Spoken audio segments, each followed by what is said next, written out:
The Order of Enoch, Study of Law, How to Become Rich. Remarks by President Brigham Young, delivered in the General Conference in the New Tabernacle, Salt Lake City, Monday morning, April 7, 1873. Reported by David W. Evans. There are a few minutes to spare, and I wish to lay some matters before you. I will say first that the Lord Almighty has not the least objection in the world to our entering into the Order of Enoch. I will stand between the people and all harm in this. He has not the least objection to any man, every man, all mankind on the face of the earth turning from evil and loving and serving him with all their hearts. With regard to all those orders that the Lord has revealed, it depends upon the will and doings of the people, and we are at liberty from this conference to go and build up a settlement, or we can join ourselves together in this city, do it legally, according to the laws of the land, and enter into a covenant with each other by a firm agreement that we will live as a family, that we will put our property into the hands of a committee of trustees, who shall dictate the affairs of this society. If any man can bring up anything to prove to the contrary, I am willing to hear it, but no man can do it. Brother Pratt has told you in his explanations this morning what the Lord has revealed, and how he has been merciful to the people, and when we have not been willing to be Latter-day Saints altogether, but only in part, he has said, "Well, you are the best there is, and I will accept of you. I cannot get anybody else who is willing to be part saints, and I will lead you, my people, as long as you will let me, and I will forgive you your sins this time, and I will accept part of your property if you will not give it all," etc.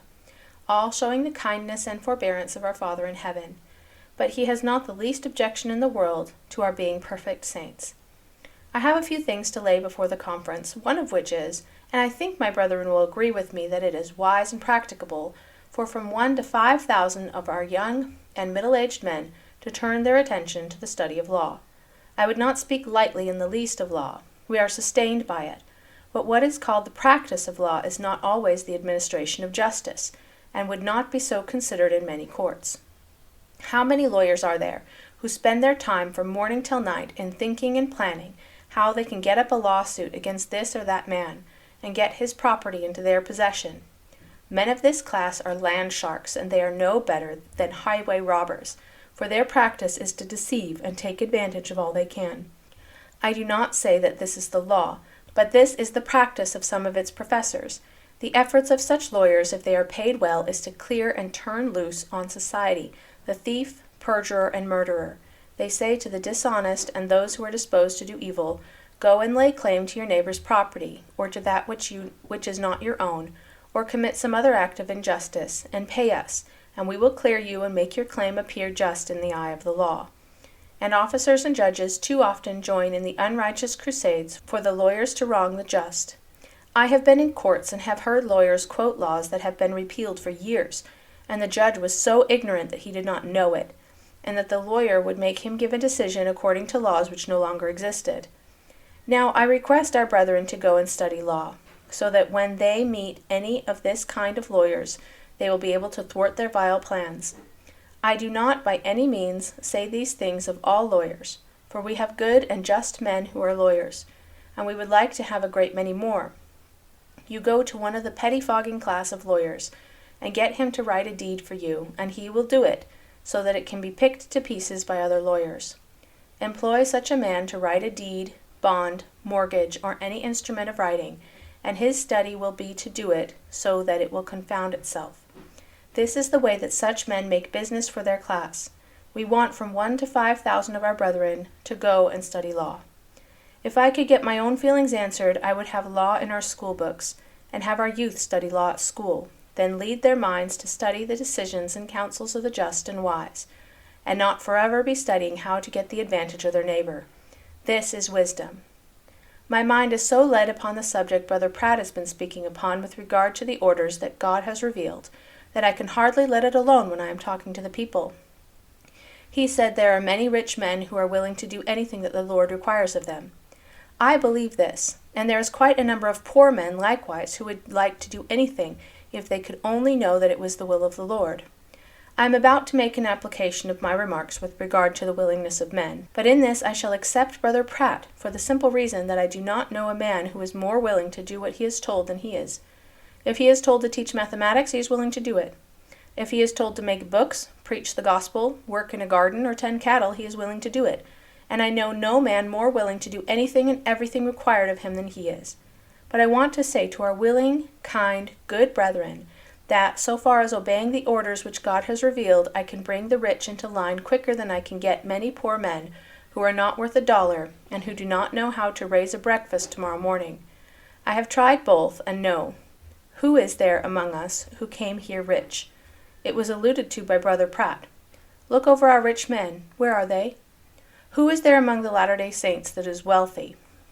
When I came into this valley, I was $1,000 in debt. I left everything.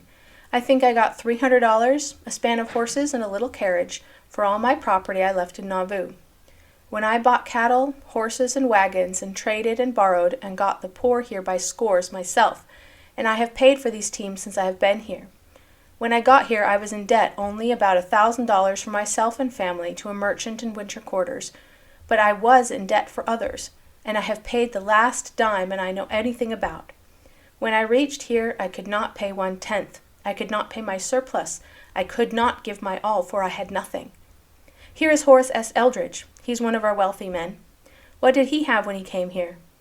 Nothing that I know of, except just enough to get here with his family. William Jennings has been called a millionaire. What was he worth when he came here? He had comparatively little.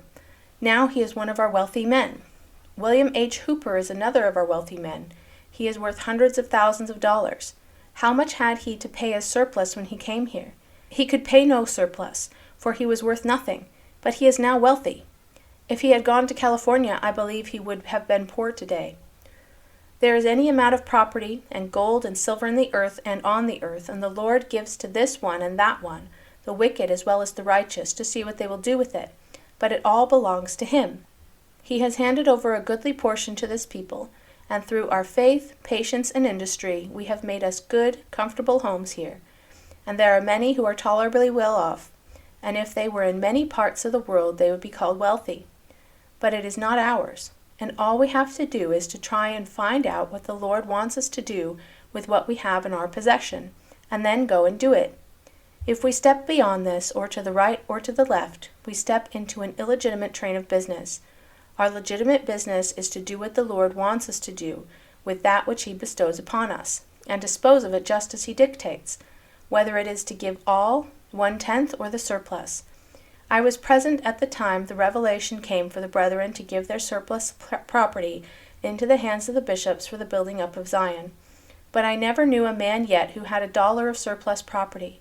No matter how much one might have, he wanted all he had for himself, for his children, his grandchildren, and so forth.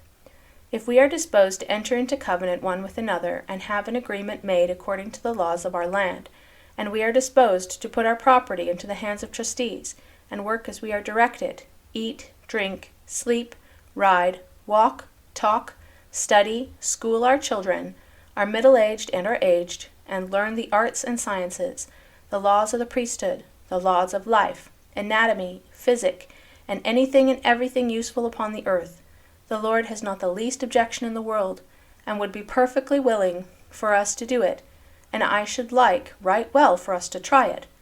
I know how to start such a society right in this city, and how to make its members rich. I would go too now, and buy out the poorest ward in the city, and then commence with men and women who have not $1 in the world. Bring them here from England, or any part of the earth, set them down in this ward and put them to work, and in 5 years we would begin to enter other wards, and we would buy this house and that house and the next house, and we would add ward to ward until we owned the whole city, every $1's worth of property there is in it. We could do this, and let the rich go to California to get gold, and we would buy their property. Would you like to know how to do this? I can tell you in a very few words. Never want a thing you cannot get. Live within your means. Manufacture what you wear, and raise that which you eat. Raise every calf and lamb. Raise the chickens and have your eggs. Make your butter and cheese, and always have a little to spare. The first year we raise a crop, and we have more than we want. We buy nothing, we sell little. The next year we raise more. We buy nothing, and we sell more. In this way we could pile up the gold and silver in 20 years. 100 families working like this could buy out their neighbors. I see men who earn $4, $5, $10, or $15 a day and spend every dime of it. Such men spend their means foolishly. They waste it instead of taking care of it. They do not know what to do with it, and they seem to fear that it will burn their pockets, and they get rid of it. If you get $1, sovereign, half-eagle, or eagle, and you are afraid it will burn your pockets, put it into a safe. It will not burn anything there, and you will not be forced to spend as you do now. See our boys here.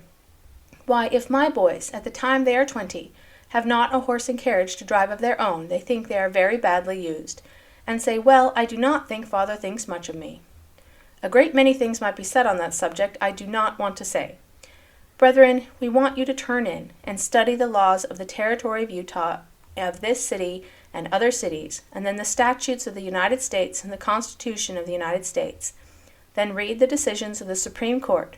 I do not mean the self-styled Supreme Court for the territory of Utah, but the United States Supreme Court that sits at Washington, the seat of government.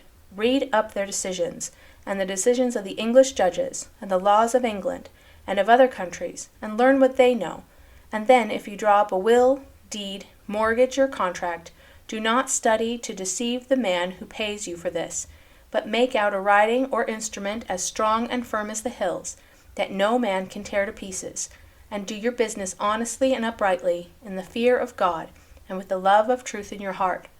The lawyer that will take this course will live and swim, while the poor, miserable, dishonest schemers will sink and go down. We live by law, and I only condemn those among the lawyers who are eternally seeking to take advantage of their neighbors. Now we will close and adjourn until 2 o'clock this afternoon.